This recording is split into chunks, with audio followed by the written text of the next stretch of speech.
Hello students, welcome back to my YouTube channel. आज की video में हम chapter second inverse trigonometric function के एमसीक्यू और एसेशन एंड रीजन के क्वेश्चन डिस्कस करने वाले हैं।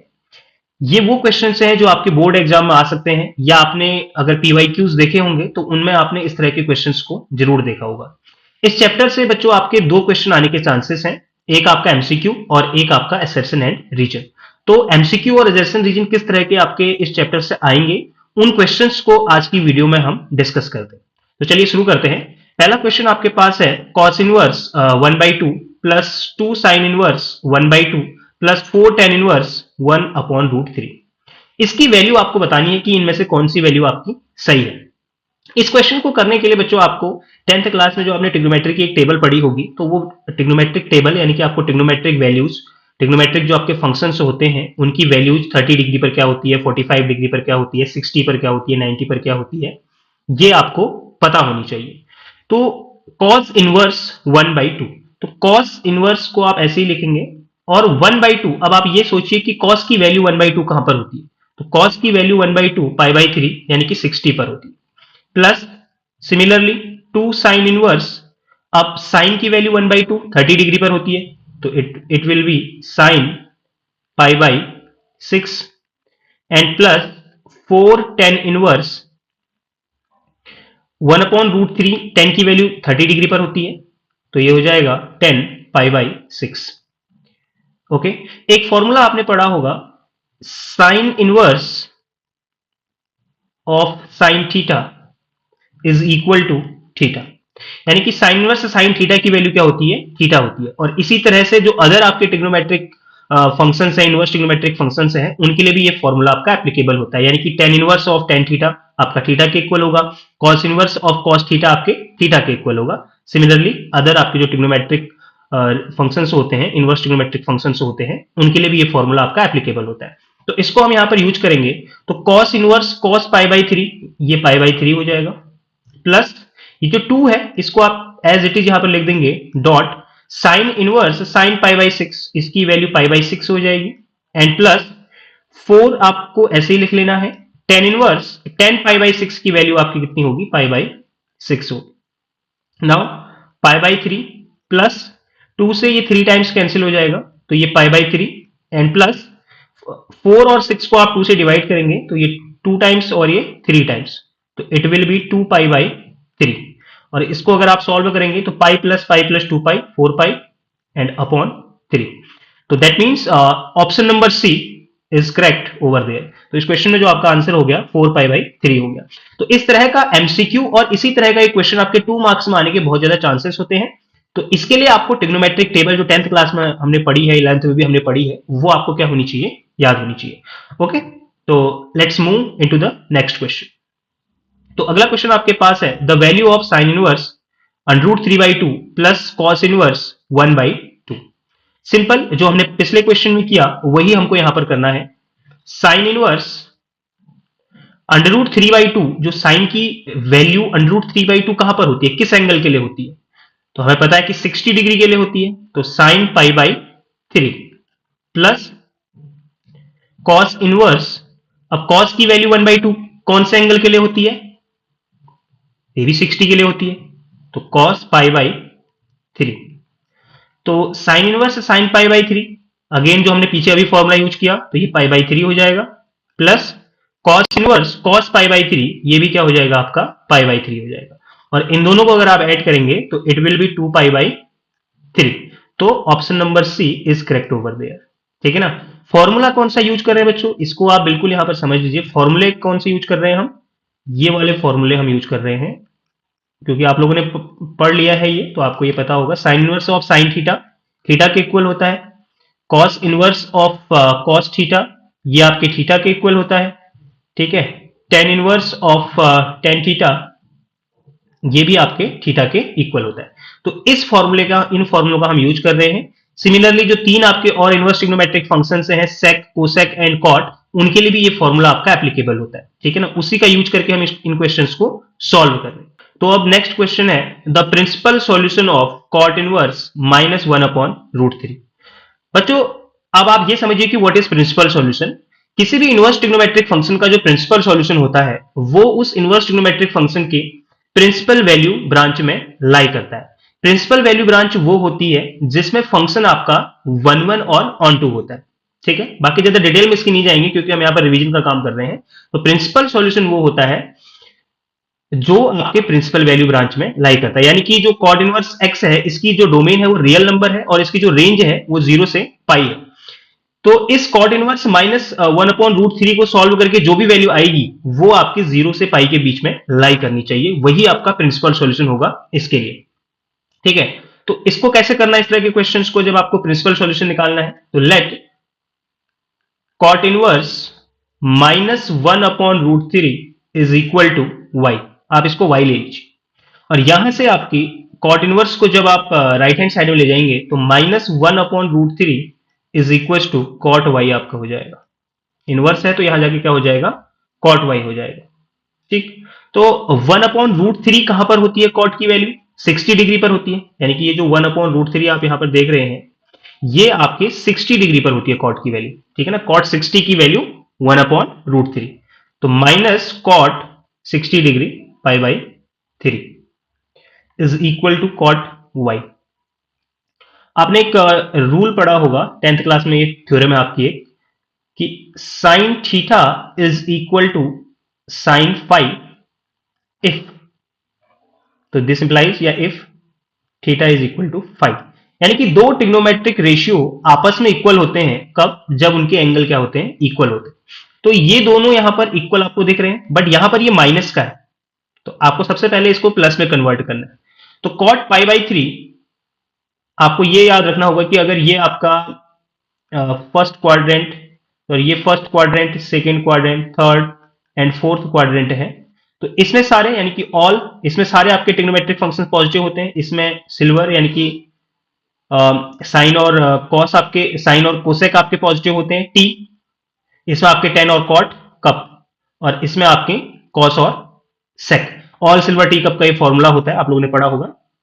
तो इसी का आपको ध्यान रखना है कि जो ये कॉट है ये second quadrant, sorry third quadrant और फर्स्ट क्वाड्रेंट को छोड़ करके दोनों में क्या है? नेगेटिव है। तो हम इस पाई बाई 3 को कन्वर्ट करने की कोशिश करेंगे। तो कॉट, इसको हम सेकेंड क्वाड्रेंट में कन्वर्ट करेंगे तो ये पाई माइनस पाई बाई 3 हो जाएगा। क्यों लिखा cot pi minus pi by 3? इसके पीछे रीजन है। रीजन क्या है? कॉट 180 माइनस थीटा, फॉर्मूला क्या होता है? Cot pi minus theta is equal to होता है माइनस कॉट थीटा। तो इस माइनस को कन्वर्ट करने के लिए हमने ये वाला फॉर्मूला यहां पर अप्लाई किया।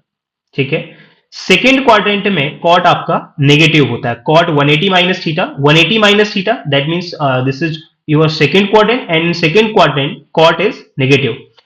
सेकेंड क्वाड्रेंट में केवल साइन और कोसेक पॉजिटिव होते हैं, बाकी सब जो आपके 4 अदर ट्रिग्नोमेट्रिक रेशियोज होते हैं वो सब नेगेटिव होते हैं।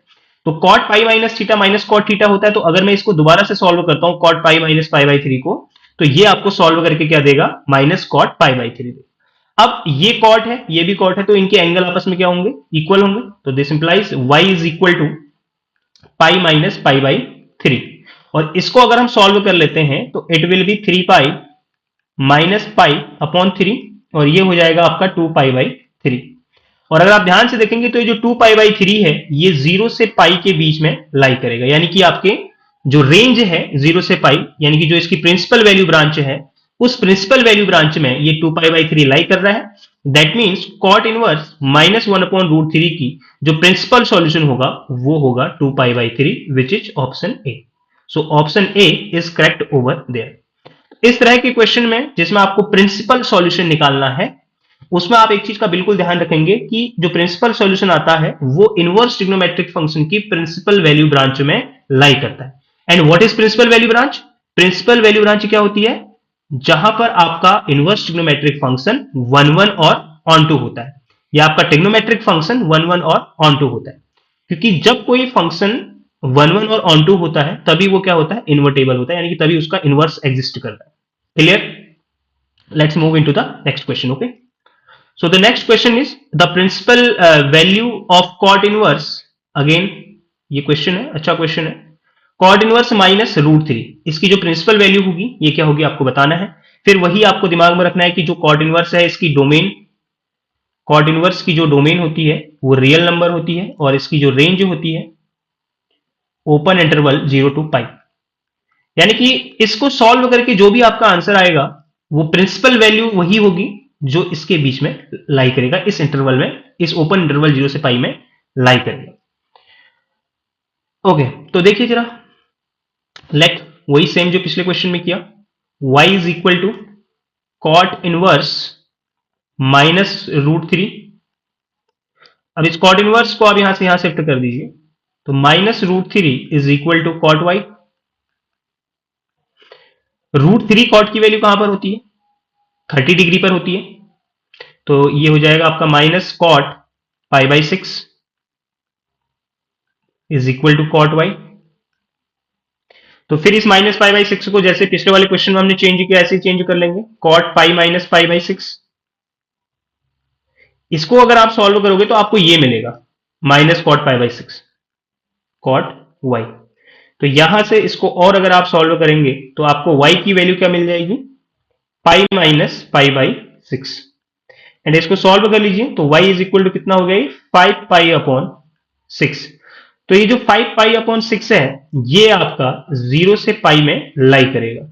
तो इसलिए इसकी जो प्रिंसिपल वैल्यू है कॉड इनवर्स -√3 की वो 5π/6 है, which is option A, and option A is correct over there. तो 5π/6 वाला जो ये ऑप्शन है ये क्या हो गया आपका? करेक्ट हो गया। तो ये कुछ आपके प्रिंसिपल वैल्यू फाइंड करने वाले क्वेश्चंस हैं। प्रिंसिपल वैल्यू फाइंड करने में बार बार मैं रिपीट कर रहा हूं, आपको ये ध्यान रखना है कि what is principal value branch of that specific inverse trigonometric function जो आपके क्वेश्चन में इन्वॉल्व है। उसी प्रिंसिपल वैल्यू ब्रांच में आपकी प्रिंसिपल वैल्यू एग्जिस्ट करेगी। अगला क्वेश्चन है साइन π/3 माइनस साइन इनवर्स -1/2। तो बच्चों यहां पर आपको एक फॉर्मूला याद होगा, यूजिंग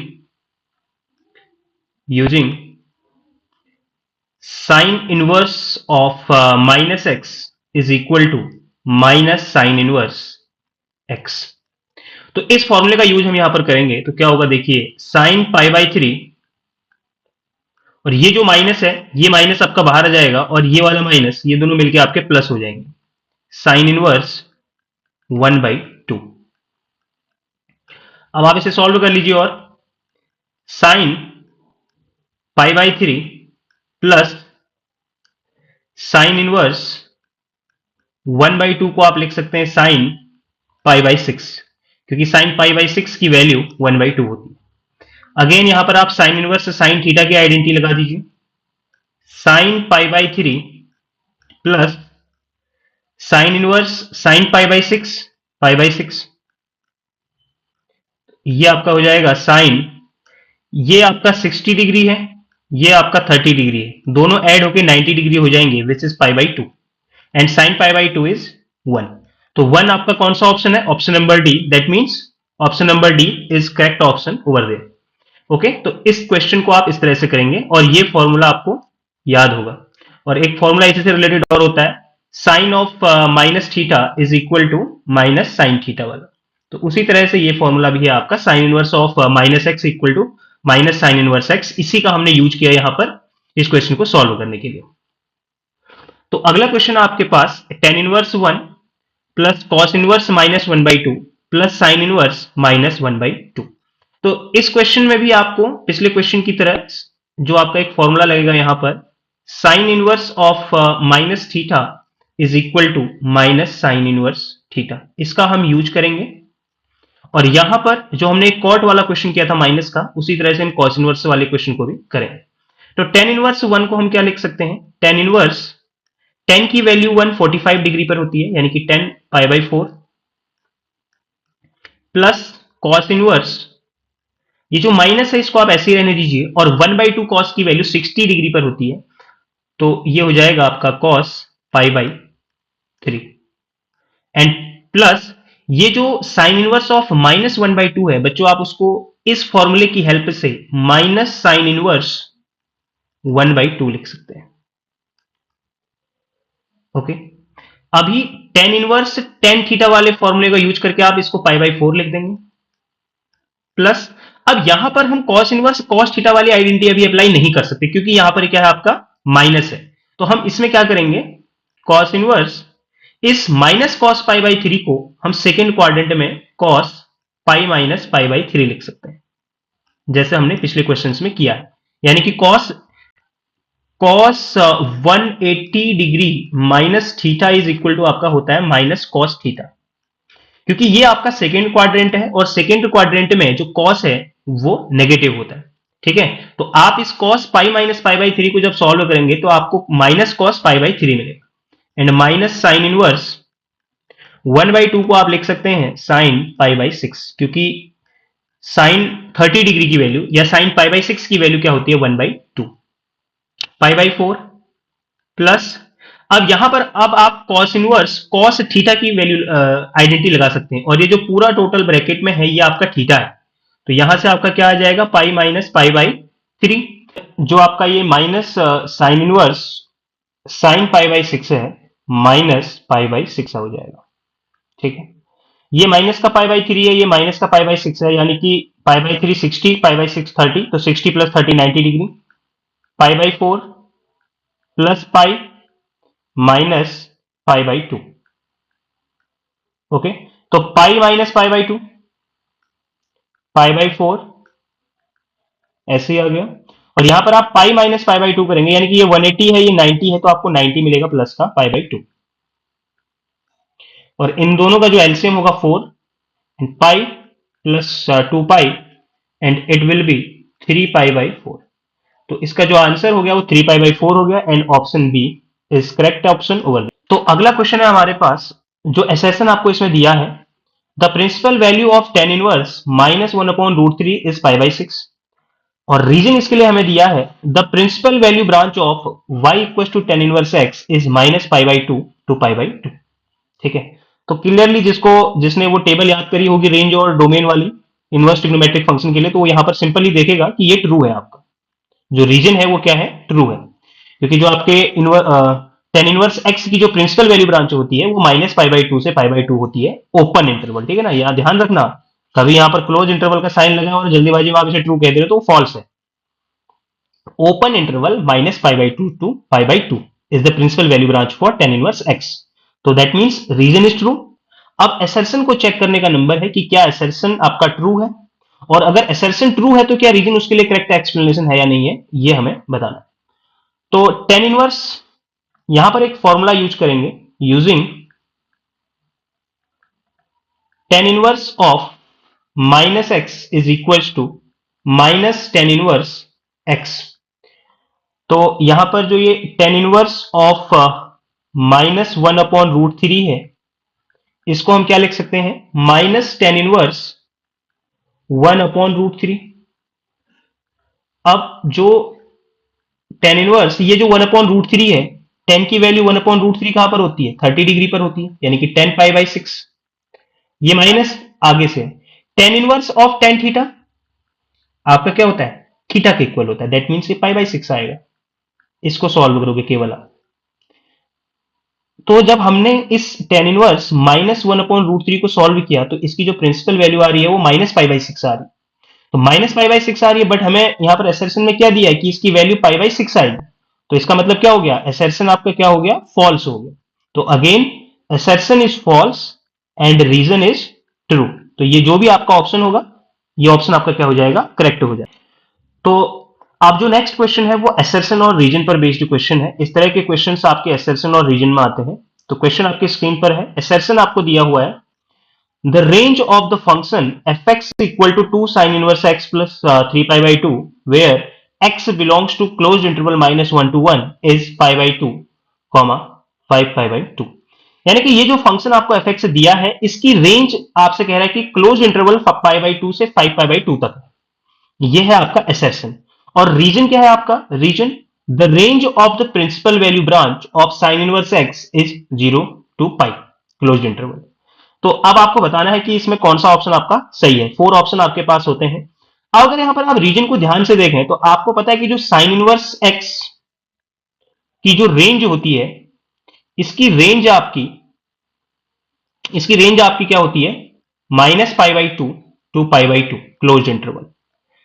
तो यहां से हमें क्लियरली पता चलता है कि जो ये रीजन है, ये रीजन क्या है आपका, फॉल्स है। तो रीजन तो फॉल्स है, अब हमें चेक करना है कि ये असर्शन आपका ट्रू है या फॉल्स है। तो इसको कैसे आपको सॉल्व करना है, इसको बड़े ध्यान से आप देखिएगा। इसमें हम इनइक्वलिटी वाली मेथड का यूज करेंगे। आपको पता होगा कि जो अभी मैंने यहीं पर लिख दिया कि जो ये साइन इनवर्स एक्स है, इसकी रेंज -π/2 से π/2 तक है। कहने का मतलब ये है कि जो ये साइन इनवर्स एक्स है, ये -π/2 के इक्वल या उससे बड़ा और π/2 के इक्वल या उससे छोटा होगा। इस तरह से हम साइन इनवर्स एक्स की रेंज को लिखते हैं। बट हमारे पास फंक्शन क्या है, हमारे पास फंक्शन है 2 साइन इनवर्स एक्स प्लस 3π/2। ये हमारे पास फंक्शन है। अब हम क्या करेंगे, यहां पर साइन इनवर्स एक्स में हमारे पास एक 2 है मल्टीप्लाई में, तो इस इनइक्वलिटी में हम 2 से मल्टीप्लाई कर देंगे सभी। तो ये हो जाएगा -2π/2, ये हो जाएगा 2 साइन इनवर्स एक्स, और ये हो जाएगा आपका 2π/2। 2 से 2 कैंसिल, 2 से 2 कैंसिल, तो -π 2 साइन इनवर्स एक्स 2π। अभी आप फंक्शन में देखिए, फंक्शन में आपके पास एक प्लस में 3π/2 भी है, तो मुझे यहां पर इस 2 साइन इनवर्स एक्स के साथ एक प्लस में 3π/2 चाहिए, तो हम इस इनइक्वलिटी में 3π/2 ऐड कर देंगे सारी साइड में जितनी भी हमारे पास है।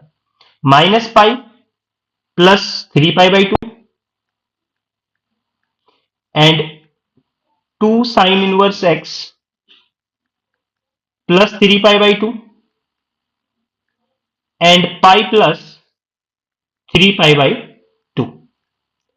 इस तरह से हम इसको ऐड कर देंगे। अब अगर आप ध्यान से देखेंगे तो ये आपका कंप्लीट ये fx बन गया। ठीक है, अब आगे क्या करना है आपको, इस -π प्लस 3π/2 को अगर आप सॉल्व करेंगे तो ये हो जाएगा, एलसीएम लेकर के करेंगे आप इसे, तो ये आपका होगा -2π प्लस 3π/2। अब मैं इसको fx लिख देता हूं, एंड आप इसको सॉल्व करेंगे पाई प्लस 3π/2 को, तो ये आपका बनेगा 2π प्लस 3π/2। बच्चों -2π plus 3π minus pi, sorry plus का π/2 fx एंड 2π प्लस 3π इज 5π/2। तो हम क्या कह सकते हैं यहां से कि fx is belongs to π/2 to 5π/2। Okay, तो इसकी जो रेंज है, ठीक है ना, ठीक है, इसकी रेंज क्या आ गई हमारी, π/2 से 5π/2। यही हमें यहां पर असर्शन में दिया है कि इस फंक्शन की, इस fx की जो रेंज होगी वो क्लोज इंटरवल π/2 टू 5π/2 होगी। तो इसका मतलब हमारा जो ये असर्शन है ये ट्रू है, और रीजन जो है वो क्या है, फॉल्स है। असर्शन ट्रू है और रीजन क्या है, फॉल्स है। अगला क्वेश्चन है हमारे पास 2 sine inverse x whole square -5 sine inverse x plus 2 is equal to 0, then x has 2 solutions. ये आपका असर्शन है कि ये जो आपकी इक्वेशन आपको दिख रही है, इसको अगर आप सॉल्व करेंगे तो आपको एक्स की 2 वैल्यू मिलेंगे। और रीजन इसके लिए आपने दिया, रीजन आपको दिया गया है इसमें कि sine inverse of sine x is equal to x होता है if x belongs to -π/2 to π/2। इसका मतलब ये हुआ कि जो एक्स है वो आपका ओपन क्लोज इंटरवल -π/2 से π/2 में लाई कर रहे हैं। तो आपको सिंपल पता है बच्चों कि फॉर्मूला हमने अभी तक हम पढ़ते हुए आ रहे हैं कि sine inverse of sine theta is equal to theta होता है, और साइन इनवर्स की जो रेंज होती है वो -π/2 से π/2 होती है। तो रीजन तो आपको बिल्कुल एकदम क्या दिख रहा है, ट्रू दिख रहा है। तो रीजन क्या है आपका, रीजन आपका है ट्रू।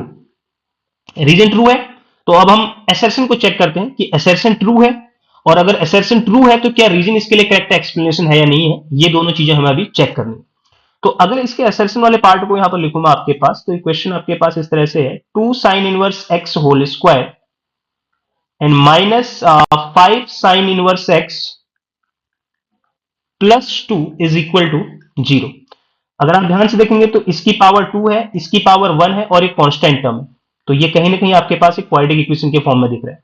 इसके लिए आप क्या करेंगे, इस साइन इनवर्स एक्स को आप लोग m ले लो, इसको पुट कर दीजिए यहां पर ऊपर, तो ये इक्वेशन बनेगी 2m square -5m plus 2 is equal to 0। अब ये आपके पास क्वाड्रेटिक इक्वेशन बन गई। अब आप बोलोगे सर यहीं पर क्वेश्चन सॉल्व हो गया, क्वाड्रेटिक इक्वेशन के पास तो दो रूट्स होते हैं, तो इसका मतलब x के लिए दो सॉल्यूशन होंगे। बट बेटा ऐसा हमेशा नहीं होता है, क्योंकि यहां पर आपका जो m है ये आपका क्या है, साइन इनवर्स x है। इस m के लिए दो सॉल्यूशन हो सकते हैं, बट इस x के लिए होंगे या नहीं होंगे ये हमें कंप्लीट सॉल्व करके ही पता चले। ठीक है, तो 2 इंटू 2 4 हो गया, तो इसको splitting the middle term method से करते हैं। तो 2n square minus 4m minus m plus 2 is equal to 0।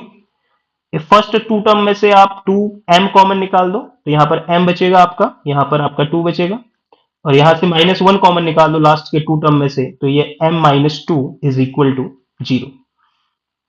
अभी अभी देखिए इसको, m माइनस 2 कॉमन निकाल दीजिए। m माइनस 2 अगर आप कॉमन निकालेंगे तो आपके पास फर्स्ट टर्म में 2m बचेगा, अगले वाले में माइनस का 1 एंड इज इक्वल टू 0। तो यहां से एक वैल्यू आपकी m की 2 आ गई, और दूसरी वैल्यू आप m की आ जाएगी 1/2। तो m की जगह पे वैल्यू रख दो, m आपका क्या था, sine inverse x। Sine inverse x is equal to 2। तो क्या बच्चों साइन इनवर्स x की वैल्यू 2 हो सकती है? अगर आपको ध्यान से याद होगा, जब हम साइन x का ग्राफ पढ़ते हैं तो साइन x की जो रेंज होती है ना वो -1 से 1 के बीच में होती है। यानी कि जो साइन x का ग्राफ होता है वो -1 और 1 के बीच में ही रहता है, उससे बाहर नहीं जाता। तो अगर ग्राफ आपका -1 से 1 के बीच में रहता है, इससे बाहर नहीं जाता है, और जो साइन x की मैक्सिमम वैल्यू होती है वो 1 होती है, तो साइन इनवर्स x की वैल्यू 2 तो आ ही नहीं सकती। That means sine inverse x does not is equal to 2। और दूसरी value m equal to sine inverse x is equal to 1/2, और यहां से आपका क्या आ गया, x आपका आ जाएगा साइन 1/2, इस तरह का कुछ आएगा। तो यहां से क्या पता चला आपको कि x की केवल आपके पास एक ही वैल्यू है, ये वैल्यू तो पॉसिबल ही नहीं है ना। That means we have only one possible value, x equal to sine 1/2। तो इसका मतलब, बट हमसे असर्शन में क्या कहा था, असर्शन में हमसे कहा था कि x has two solutions, but x के पास तो केवल एक ही सॉल्यूशन है, तो ये असर्शन क्या हो गया आपका, असर्शन आपका फॉल्स हो गया। तो assertion is false and reason is true, तो जो भी ये ऑप्शन आपका होगा वही ऑप्शन आपका क्या होगा, करेक्ट ऑप्शन होगा। अगला जो असर्शन और रीजन है वो आपकी स्क्रीन पर है। असर्शन आपको दिया है, the principal value of sine inverse -1/2 is π/6, and इसके लिए रीजन आपको दिया है, the principal value branch of y equal to sine inverse x is -π/2 to π/2। Okay, देखिए रीजन आपका ट्रू है, आपको पता है कि जो प्रिंसिपल वैल्यू ब्रांच होती है साइन इनवर्स x की वो -π/2 टू π/2 होती है क्लोज्ड इंटरवल में, ये क्लोज्ड इंटरवल का साइन है। ठीक है, तो रीजन ट्रू है। और इसका असर्शन चेक कर लेते हैं, sine inverse 1/2 is equal to sine inverse 1/2 को आप लिख दिए साइन π/6, तो sine inverse of sine theta, theta होता है तो π/6 आ गया। तो the principal value of sine inverse 1/2 is π/6, तो ये भी ट्रू हो गया। और ये π/6 जो है वो आपका प्रिंसिपल वैल्यू ब्रांच में लाई भी करता है, -π/2 से π/2 के बीच में, यानी कि ये जो साइन इनवर्स 1/2 है इसकी जो प्रिंसिपल वैल्यू है वो π/6 है। ठीक है, तो π/6 और आपका प्रिंसिपल वैल्यू ब्रांच में लाई करता है, तो दोनों आपके ट्रू हो गए। बट क्या ये जो इसका रीजन है ये इसको करेक्टली एक्सप्लेन करता है, ये आपको सोचना है यहां पर। ठीक है, रीजन और असर्शन दोनों क्या है आपके, करेक्ट है। बट अगर आप ध्यान से देखेंगे तो ये डायरेक्टली असर्शन को एक्सप्लेन नहीं करता है रीजन, क्योंकि ये आपका एक स्टेटमेंट है कि जो प्रिंसिपल वैल्यू ब्रांच होती है साइन इनवर्स x की वो -π/2 से π/2 होती है। इसकी इस रीजन की वजह से ये असर्शन ट्रू नहीं है। जब हम इस प्रिंसिपल वैल्यू ब्रांच इसकी प्रिंसिपल वैल्यू निकालने के लिए इसको सॉल्व करेंगे तो तब हमें π/6 मिलता है, तो ये कैलकुलेशन बेस्ड हमारा π/6 आ रहा है और ये एक स्टेटमेंट है, तो इसलिए जो रीजन है वो करेक्ट एक्सप्लेनेशन नहीं है असर्शन के लिए। ठीक है ना, तो आप क्या लिखोगे, both assertion and reason are true but reason is not correct explanation for assertion.